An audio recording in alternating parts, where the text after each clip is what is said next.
Life is a big school. We all have to learn.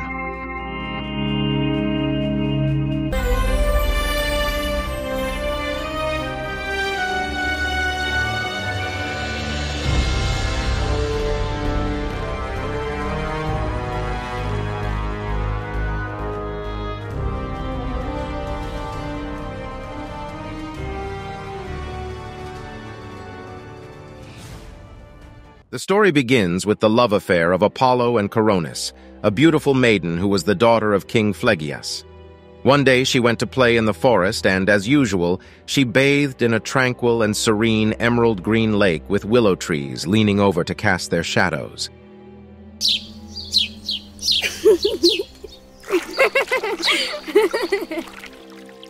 It was in this picturesque setting that the god Apollo met her and fell in love. Despite King Phlegyas's disapproval, they loved each other. However, Coronis was beautiful on the outside, but not on the inside, and she deceived Apollo. In his absence, she gave in to her evil desires and offered her love to someone else, a mortal man named Ischys, the son of King Elatos, who ruled in Arcadia. For the god of light, truth, and honesty, this was a disgusting offense. Coronis was so lost in her senses that she was sure Apollo could never find out about her deceitful love affair. But for the god of truth, everything must be brought to light sooner or later. One day, Apollo's eagle perched on a tree and saw through a window the whole story of Coronis and her mortal lover, Ischys.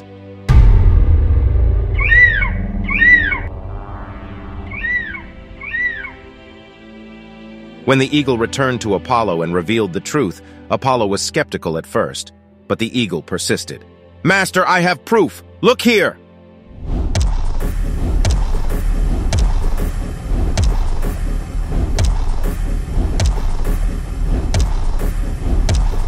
That's enough.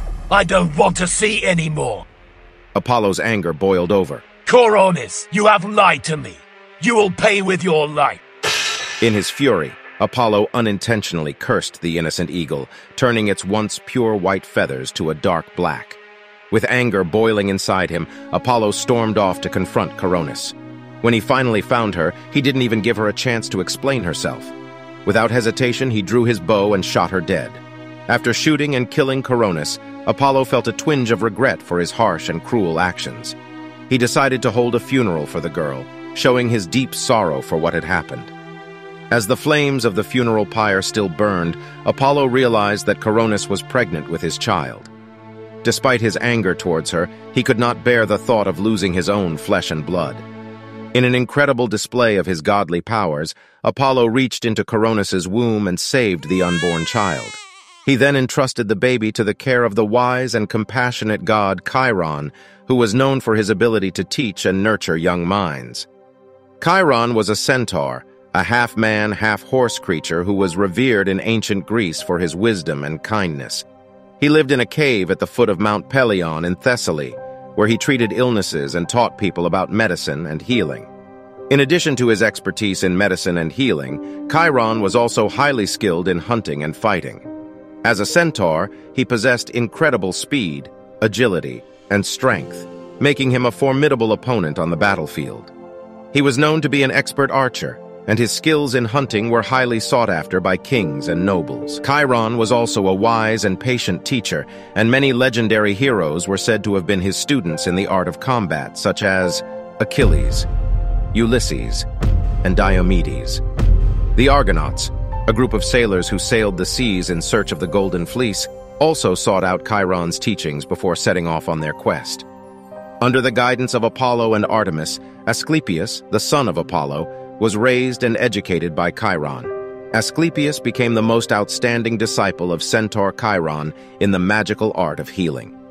He not only cured all sorts of serious illnesses, but he went beyond that, bringing people back to life. So many people were saved by Asclepius that it is impossible to name them all. Asclepius's reputation echoed throughout Greece, and everyone sought his aid to cure their ailments. For us, it is a source of joy when someone recovers from an illness. But for the god Hades, it is not the same.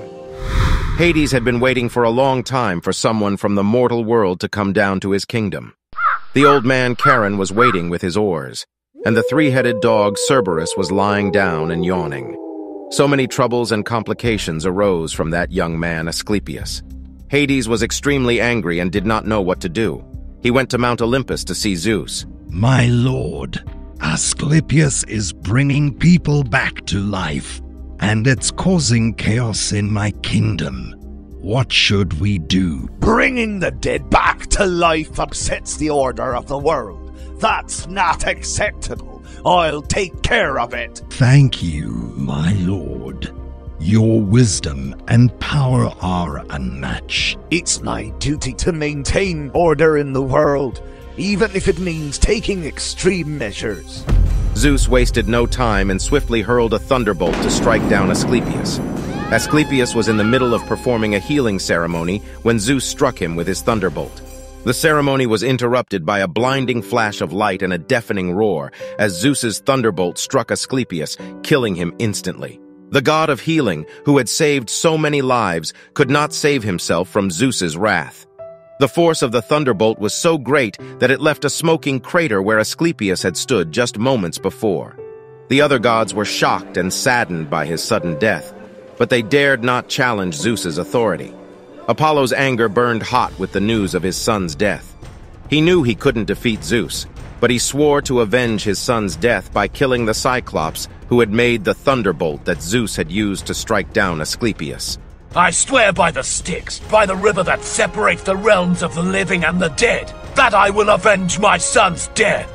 Apollo's eyes blazed with anger, and his hands shook with rage as he vowed to take vengeance on behalf of his beloved son. Without a second thought, Apollo went to the Cyclopes with his golden bow in hand.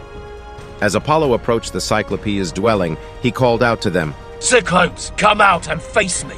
You must pay for the death of my son, Asclepius. The Cyclopes emerged from their workshop, confused and surprised by Apollo's anger. What have we done to deserve your wrath, Apollo? If Zeus didn't have the thunderbolt, will he still have the power to kill people indiscriminately? The thunderbolt itself cannot harm anyone. If you are skilled enough, go to face Zeus. Shut up! I must kill you to avoid the consequences for the future. Apollo stood before the Cyclopes, his golden bow held firmly in his hand. He glared at them with a fierce look, his eyes blazing with anger. The Cyclopes brandished their hammers and tongs ready to defend themselves. We will not go down without a fight, vowed Brontes, the most skilled of the three Cyclopes. The air crackled with energy as the two sides clashed. Apollo's arrows whizzed through the air, while the Cyclopes' hammers rang out like thunder. The ground shook as the combatants moved, each trying to gain the upper hand. Arges, Steropes, and Brontes fought fiercely, striking at Apollo with their hammers and tongs. Apollo was quick and agile, effortlessly dodging their attacks and returning fire with his arrows. He aimed carefully, taking down the Cyclopes one by one. Their screams of pain and rage echoed across the land, but Apollo was relentless. He knew that he had to avenge his son's death. The Cyclopes fought back fiercely, their massive size and strength giving them an advantage. But Apollo was not intimidated. He moved quickly, darting in and out of their reach, delivering blow after blow with his bow. He was like a god of death, taking down his enemies with ruthless precision. Despite their fierce resistance, the Cyclopes were no match for Apollo's godly strength and skill. He outmaneuvered them at every turn, using his divine powers to stay one step ahead of them. And with each death, his anger grew stronger. He would not rest until he had taken his revenge. The battle raged on for what seemed like an eternity. The ground shook with the force of their blows, and the air was thick with the sound of clashing weapons. But Apollo was determined, and he fought on, his eyes fixed on his foes. Finally, after what felt like hours, he emerged victorious. With a triumphant cry, Apollo stood over the fallen Cyclopes, his golden bow raised high.